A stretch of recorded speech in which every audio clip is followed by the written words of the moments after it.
Ótimo. Pode, então, passar o primeiro, né? Bom, meu nome é Isadora, eu sou nutricionista formada pela Universidade Estácio de Sá, né? Eu sou pós-graduada em nutrição clínica, nutrição esportiva também, pela Universidade de São Paulo. Aqui na Startup C, eu sou coordenadora do núcleo de nutrição e também agora a gente vai iniciar, né, um pouquinho mais para frente, o núcleo a partir de estágio em nutrição clínica, onde você é preceptora.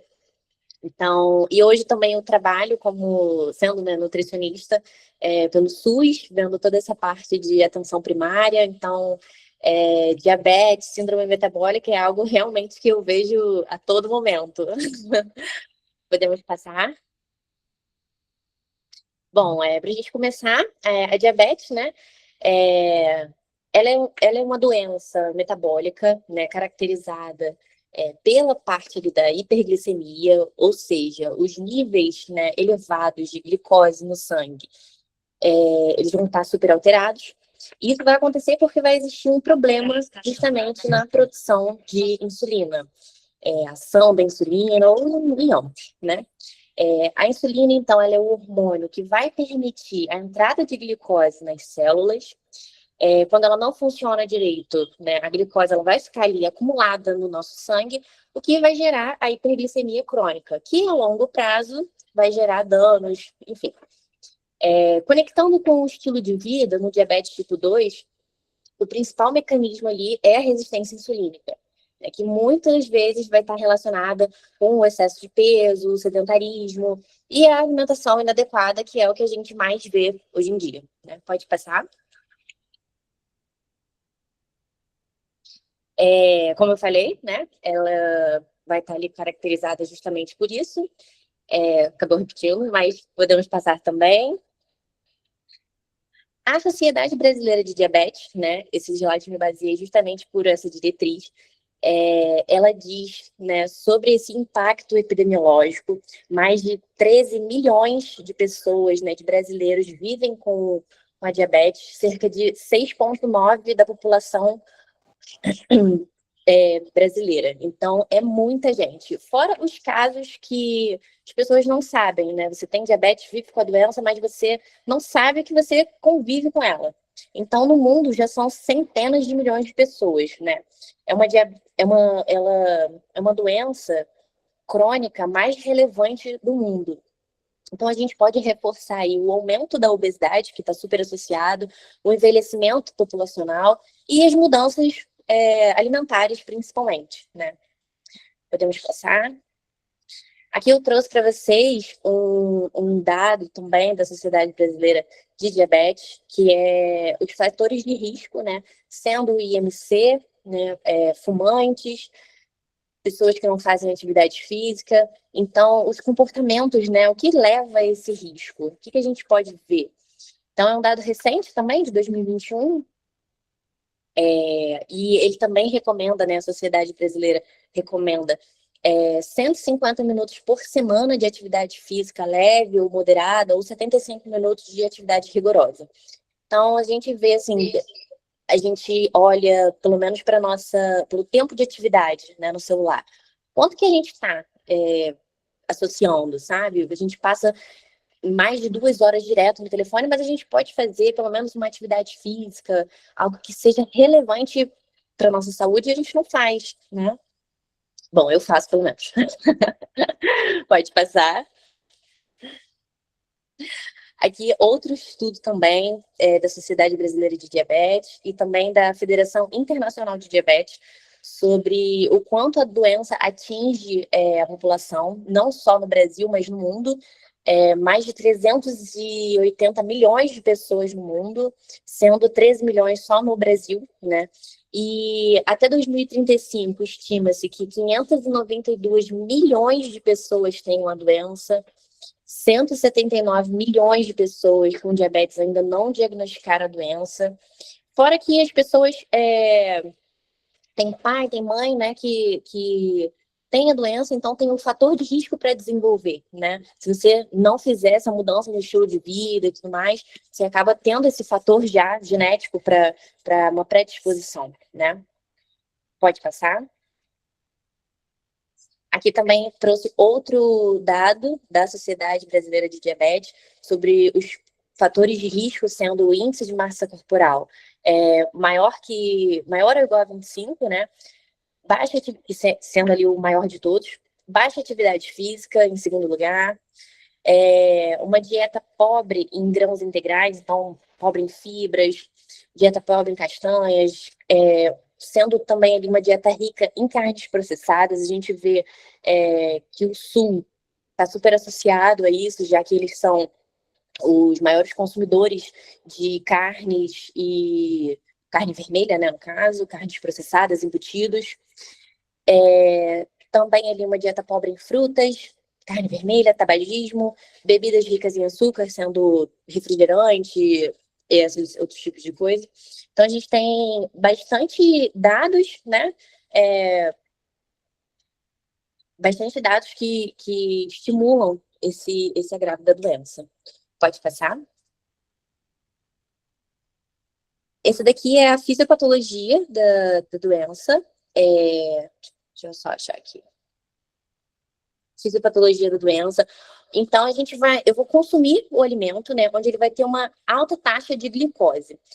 Esse alimento ele vai estimular as células beta-pancreáticas, né, que vão estar no pâncreas, onde o nosso pâncreas ele vai produzir insulina. O fígado ele vai absorver essa glicose e vai armazenar na forma de glicogênio. Já depois disso, ele vai fazer com que tenha uma baixa taxa de glicose. Então, ele vai liberar, vai estimular, né, as células alfa dentro do pâncreas. Então, vai fazer um ciclo a todo momento ali. Então, vai ser um ciclo que não vai funcionar. E eu acho que eu caí aqui.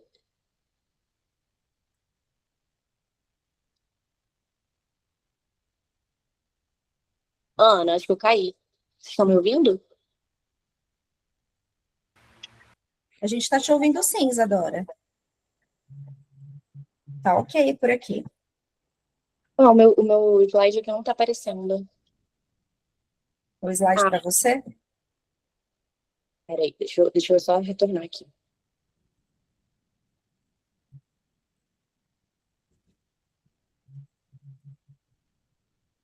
Ah, acho que agora foi. Voltou? Foi. A Ok. gente parou onde? Na fisiopatologia, não é? Isso, exatamente. Então tá, aqui, achei. Tá, então, voltando. A gente vai ingerir um carboidrato. Esse alimento ele vai ser digerido na nossa corrente sanguínea, né? Digamos. A glicose ela vai entrar na nossa corrente sanguínea, no caso. O pâncreas ele vai liberar a insulina, que são as células beta. A insulina ela vai permitir com que a glicose entre nas células, sendo no músculo, no fígado, no tecido adiposo. A glicose, então, ela vai ser usada para produzir energia. Então, ela vai ser armazenada como glicogênio no fígado e nos músculos. Assim, a nossa glicemia vai voltar ao normal. Só que na diabetes, ela não vai acontecer isso. Vai ter a resistência insulínica. Então, os tecidos do nosso corpo, eles vão parar de responder adequadamente a essa insulina. Ou seja, o pâncreas ele vai produzir insulina, mas as células não vão conseguir usar essa insulina diretamente, né? Então, a glicose ela não vai entrar na célula, ela vai permanecer no sangue, que vai ocorrer a hiperglicemia. É isso que eu estava querendo explicar melhor. Então, acho que dessa parte de fisiopatologia foi, né? Sim. Pronto, agora podemos passar para o próximo. Esse daqui é um slide bem legal também, que eu acabei de explicar sobre a fisiopatologia, como que funciona entre umas pessoas saudáveis e uma pessoa não saudável não, com diabetes no caso, né? Então ela vai ter exatamente ali essa falha no receptor da insulina, vai causando ali essa hiperglicemia. Bem legal. Podemos passar? Aqui, esse Gluck Up, ele é justamente o que a gente indica, né, para o paciente.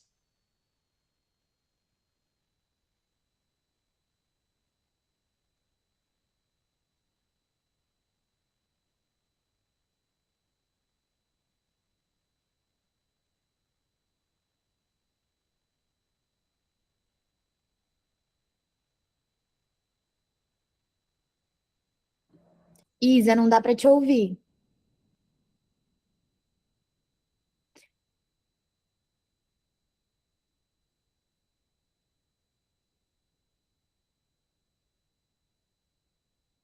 Talvez se você sair da sala e entrar de novo, dá certo.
Agora voltou, né? Agora voltou, estamos te ouvindo. O Ao que que vivo é assim rolou? mesmo, gente. Ao vivo é assim. Show, ótimo. Tá, paramos no diagnóstico, né? Isso. Aí você estava falando sobre o Look Up. É isso? Isso. Então, não é o diagnóstico, ele não se dá só por um critério de forma isolada, né? São pelo menos dois critérios ou caso de dois exames em momentos diferentes que estejam também alterados, critérios de diagnóstico, né, no caso. Mas o teste de intolerância à glicose por via oral é esse daqui que eu estou mostrando para vocês. É, ele vai ser identificado, né, estabelecido pela hiperglicemia. Então, deixa eu ajeitar aqui. Então, como é que vai ser? A gente vai fazer o exame, né? Tirar ali o sangue no laboratório. em jejum. Logo depois de... Logo em seguida, a gente vai tomar esse Gluck Up, por exemplo, que ele vai ser como é que eu posso dizer? Hiper açucarado, digamos. E logo depois a gente vai... Ele é de malto ou dextrose, se eu não me engano. E aí, logo depois, a gente vai conferir de novo a glicemia, depois de 2 horas, depois de 1 hora e tudo mais. E a gente vai avaliando, né? Esse vai ser o teste de intolerância à glicose, vai vendo ali a curva glicêmica. Pode passar? Aqui são os critérios de diagnóstico pela glicemia. Glicemia em jejum, então precisa que a sua glicemia esteja menor que 100. Pré-diabetes, ela vai estar entre 100 e 125. Para critério de diabetes, ela vai estar maior ou igual a 126. A glicada já vai tem que estar sempre menor que 5,7. Para pré-diabetes, 5,7 a 6,4. E diabetes confirmado, a glicada já vai estar de maior ou igual a 6,5. Se a sua glicemia, no caso, você faz o exame, tiver maior que 200, ela já vai confirmar o diagnóstico de diabetes, independente se você estiver em jejum ou não. Pode passar. Aqui eu trouxe para vocês os sinais e sintomas, né, da diabetes. Então, você está ali com muita vontade de urinar frequentemente toda hora, né? Sede constante, fome constante, dificuldade de cicatrização. Então, a gente vê muito isso em pessoas que têm pé diabético, perdão. A perda de peso repentina, a gente também vê muito isso em crianças com diabetes tipo 1, formigamento na parte das mãos e dos pés e visão embaçada também. Então, a gente tem ali vontade de urinar frequentemente, sendo a poliúria, né, de forma clínica, sede frequente, polidipsia e polifagia, muita fome. Pode passar? E qual é a diferença do diabetes, né, do tipo 2 para o diabetes tipo 1 e gestacional? Pode passar. O diabetes tipo 1 a gente vê realmente mais em crianças, né? Também ela vai ser ali uma doença autoimune, de forma crônica. Geralmente ela vai ser diagnosticada, como eu falei, em crianças e adolescentes. Então, o pâncreas ele vai produzir pouca ou nenhuma insulina e vai exigir o uso da insulina diária. Então, ela vai ser a destruição das células beta, das ilhotas pancreáticas. O diagnóstico, ele é feito, o diagnóstico não, o diagnóstico, né, no caso, ele vai ser feito em crianças e adolescentes, mas também pode ver em adultos. É raro, assim, de certa forma, mas a gente também vê. Pode passar. Eu trouxe a ação da insulina, né, as mais comuns que a gente tem. Então, são insulinas que são ação de ultra rápida, tem ali a NPH, insulina regular, essas insulinas normalmente que se usam no SUS. Então, você aplica para evitar justamente o pico de glicemia, pode passar,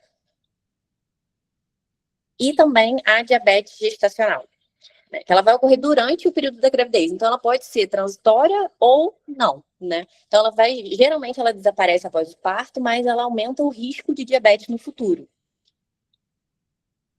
Pode passar. Trouxe também o conceito de índice glicêmico, né? Ele foi introduzido pela primeira vez pelo médico, esse pesquisador, o David Jenkins, da Universidade de Toronto. Ele que criou esse conceito de índice glicêmico, pode passar. E o que é esse conceito, né? Ele vai classificar os alimentos que contêm o carboidrato como com base na rapidez em que os alimentos aumentam o nível de glicose no sangue. Por exemplo, né? Esse dado é pela OMS mesmo. Então, a gente tem realmente uma tabela onde está classificado, por exemplo, pão, batata doce, batata inglesa e tudo mais, com médio, alto e baixo índice glicêmico. Pode passar. Aqui essa classificação, ela vai de 0 a 100, então, sendo baixo índice glicêmico, de 0 a 55, médio índice glicêmico, de 56 a 69, e alto índice glicêmico, de 70 a 100. Então, coloquei até uma tabelinha ali, para a gente diferenciar, então temos alguns. E trouxe um exemplo no próximo slide, exatamente sobre isso. Pode passar.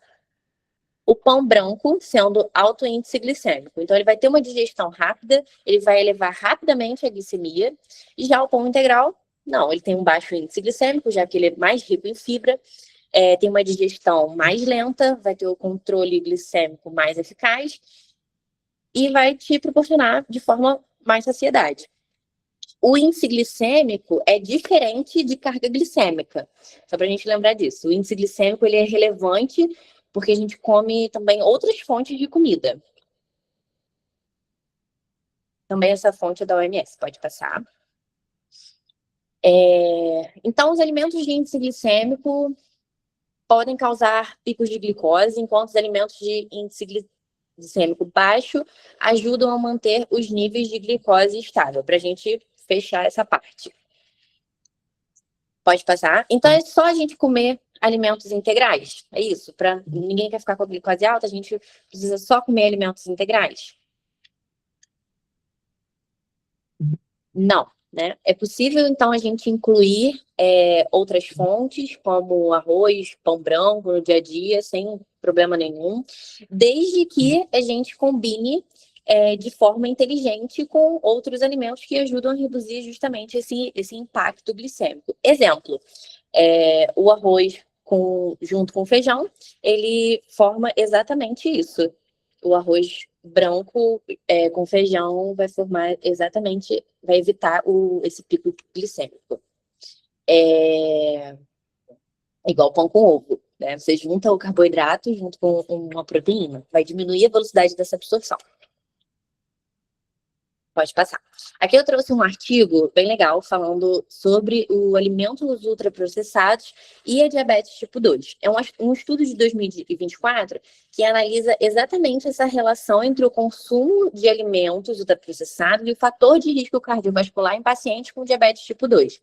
Então, o aumento desses alimentos, você fazendo o consumo deles de 20 gramas por dia, vai elevar o colesterol e reduzir o HDL, que vai fazer com que piore o perfil lipídico. Então, foi um estudo com um N de pessoas grandes que observou que teve uma maior ingestão calórica, o menor consumo de alimentos de magnésio, cálcio e pior índice com volume abdominal e colesterol. Pode passar. Esse também é outro estudo de 2023, que analisa também a relação dos alimentos ultraprocessados com diabetes tipo 2. Um número também bem grande, de 8.065 participantes por 8 anos, e que observou 31% desenvolveram essa questão de síndrome metabólica, né? A cada aumento de 150 gramas no dia, o consumo teve um risco de desenvolver síndrome metabólica, 7%, né? E esse resultado mostrou forte associação, já que o consumo de ultraprocessados. Pode passar. Trouxe também a relação droga-nutriente, né? O paciente que ele tem diabetes tipo 2, ele costuma fazer o uso de metformina, que é justamente uma medicação. Então, a metformina a longo prazo, ela pode ter relação com a deficiência de vitamina B12. Então, é muito importante a gente acabar suplementando, de certa forma, a gente dosar o nível, claro, de B12 primeiro, para não ter justamente essa relação de droga-nutriente. Agora, entrando um pouquinho, para a gente começar a falar de síndrome metabólica, trouxe esse dado também da Sociedade Brasileira de Diabetes sobre o quanto temos de pessoas no mundo que são sobrepeso ou obesidade, né? Então, mais da metade do mundo terá sobrepeso ou obesidade em até 2035. estima-se que 4 bilhões de pessoas, né? É muita gente, muita gente. Pode passar. Fora que causa também um impacto econômico, né? Absurdo. A obesidade, ela é lucrativa. A gente vê sobre o quanto que o GLP-1, né, as canetas emagrecedoras, elas dão dinheiro hoje em dia para o mercado da farmácia, etc. Pode passar. E onde a obesidade custa mais, né? Exatamente sobre isso que a gente estava falando. Principalmente nos Estados Unidos, né? Onde a gente tem aí um índice muito grande. As pessoas gastam muito com remédios para emagrecer, principalmente lá, porque a gente tem muitas pessoas obesas. Então, a gente tem aí a Alemanha em segundo, o Canadá, a Itália e o Brasil um pouquinho mais ali para baixo. Pode passar também. Aqui eu trouxe também um dado recente, se eu não me engano, de 2022, que fala sobre a mortalidade global por doenças crônicas não transmissíveis, sendo a primeira ali causa de morte as doenças cardiovasculares, segundo câncer, diabetes, doenças respiratórias crônicas e outras doenças crônicas não transmissíveis também. E as doenças cardiovasculares estão muito... Pode deixar nisso. As doenças cardiovasculares estão muito associadas também às pessoas que têm justamente síndrome metabólica, né? Então, agora pode passar.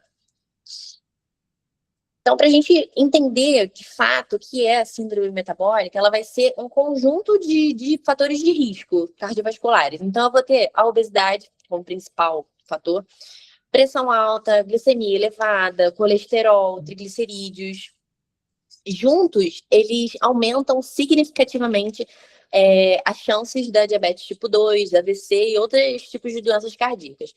Mas a síndrome metabólica são 5 tipos de critérios para a gente diagnosticar. Só que para a gente confirmar, só vão ter 3. Eu vou falar isso mais para frente, que eu botei no slide. Então, a base da síndrome vai ser a resistência insulínica, muitas vezes atrelada ao sedentarismo e à obesidade. Pode passar. Então, quais são os critérios para a síndrome metabólica? Então, primeiro, circunferência abdominal, né? Circunferência da cintura superior para mulheres a partir de 88 e homens a partir de 102. Isso a gente vê durante a consulta mesmo, dentro do consultório, a gente faz toda a parte de avaliação antropométrica e a gente consegue já dar esse sinal ali para o paciente, olha, a gente tem que melhorar aqui, tudo mais, a gente tem que diminuir essa circunferência. A gente fala também sobre a relação cintura-quadril, que também está associada. Pode passar. O segundo, pressão arterial, né? Maior que 130 também, maior que 85, ou a pessoa que já faz o tratamento para hipertensão, toma ali um Acertil, Losartana. E é importante também a gente lembrar que a gordura visceral, ela vai ter, ali, a gordura abdominal, ela vai ter um risco cardiovascular já aumentado, que é diferente da gordura subcutânea. Pode passar. Terceiro critério, glicemia alterada. Então, paciente que já tem a glicemia maior que 110, ou já o diagnóstico pré-diabetes, então ele vai ter um critério para síndrome metabólica. Quarto critério, paciente que faz tratamento para dislipidemia ou que já tem um triglicerídeo maior que 150, né? Então, ele já vai ter também um critério para síndrome metabólica. E o quinto critério é o HDL, né, colesterol, menor que 40 em homens e menor que 50 em mulheres, ou que também faça tratamento para dislipidemia. E como que a gente faz o diagnóstico? Claro, pode passar, a presença de 3 ou mais desses critérios que eu falei ali em cima. Então, o paciente que apresenta 3 ou mais, ele já tem o diagnóstico ali de síndrome metabólica. Claro que esse diagnóstico ele é dado, no caso, pelo médico, tá? Então, normalmente, o que acontece? O paciente ele já vem encaminhado do médico para nutricionista com esse diagnóstico e a gente tenta fazer com que melhore, no caso, a alimentação, ajuste justamente toda essa parte de perfil lipídico, para dar uma melhor qualidade de vida, né? Pode passar? E aqui, qual que será o nosso futuro, né? O que a gente está vivendo hoje. As pessoas não querem mais cozinhar, buscam sempre a praticidade, né? Só que de forma, querem sempre o caminho mais curto. Então, as pessoas preferem realmente tomar vitaminas, né? Prefiro tomar uma vitamina B12 do que comer um alimento que seja fonte de B12, né? E é o que a gente está vivendo hoje, é o que a gente vê justamente pacientes que usam os análogos de GLP-1, por exemplo, é um caminho mais curto, né? Claro que as pessoas têm sim a necessidade, é um medicamento que ajuda muito, mas sim é quem precisa, né? Pode passar. É um medicamento de uso crônico, né? Ele foi feito justamente para pessoas que precisam, né? Que é um medicamento que foi feito para tratamento de diabetes, obesidade, e ele deve ser usado de forma contínua. É igual o metformina. É um medicamento usado para tratamento de diabetes, né? A diabetes, ela não tem cura. Ela não tem cura. Então, se você tira o medicamento, a sua doença, né? Ela vai desregular de certa forma. Pode passar. Então, o propósito desse uso do GLP-1, né, é principalmente para o tratamento de diabetes, então, consequentemente, ele vai ter a perda ou manutenção do peso, vai fazer o uso da redução do risco cardiovascular, tratamento de apneia do sono, tratamento de síndrome do Vale Policístico. Ele vai ser indicado principalmente para adultos com diabetes tipo 2, para tratamento de obesidade, sobrepeso, comorbidade. Então, ele vai ajudar muitas pessoas que têm ali a síndrome metabólica e todos aqueles critérios que foram citados ali em cima. Hoje, ele também é amplamente usado para tratar a obesidade para as pessoas que não têm diabetes, né? E também, cada vez mais, ele tem sido indicado fora dos critérios, né? As pessoas querem buscar eles a gente vive nessa fase do wellness, né? No Instagram, as pessoas buscam cada vez mais o status de magreza, a fins estéticos, né? Só que a gente vai ver a longo prazo depois o efeito sanfona, né? Você vai perder, vai paralisar e vai ganhar. Pode passar? E aí, qual é a importância, né, como nutricionista, o que esses fármacos vão impactar justamente nessa prática clínica, né? Um ponto que é muito importante a gente ver, porque a principal causa desses medicamentos são justamente a perda de peso, né? Então, você não vai querer comer, né? Você não vai querer comer, então vai fazer com que a ingestão de calórica, né, diária, seja muito baixa. Consequentemente, vai ter a perda de massa magra, deficiências de micronutrientes, alteração no comportamento alimentar. Tudo isso se não for, de fato, acompanhado, né? Pode passar? Então, o nutricionista, ele vai ser absolutamente central nesse período, né? Especialmente para fazer a preservação de massa magra, garantir ingestão proteica, prevenir deficiência nutricional, reconstrução metabólica depois do uso.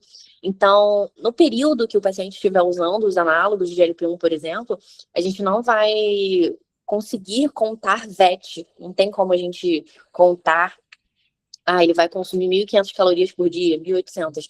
Não tem como, o cara não consegue comer o suficiente durante o dia. Então, você tem que ficar ali a todo momento modulando se ele vai conseguir ou não. Então, o que a gente pode fazer? Usar estratégias nutricionais a seu favor, justamente para ele não ter, né, evitar que ele tenha deficiências nutricionais de qualquer tipo. Pode passar? E trouxe também esse artigo para vocês, justamente sobre as deficiências, um artigo bem recente, de fevereiro de 2026, sobre as deficiências de micronutrientes nutricionais associadas justamente aos pacientes que usam GLP-1, que tem sido muito comum. Então, você vê ali queda de cabelo, você vê vitamina B12 baixa, você vê vitamina D baixa, tudo isso associado ao medicamento, caso não acompanhado, de fato, com um médico, com um nutricionista. E é isso. Pode passar? Então, a gente, para fechar com chave de ouro, trouxe essa frase que a diabetes e síndrome metabólica, ela não vai começar só no pâncreas. Então, ela vai começar no estilo de vida do paciente. Pronto? Que aula, Isa, maravilhosa. Muito, muito bom, viu? Eu fiz algumas anotações aqui que eu achei interessante.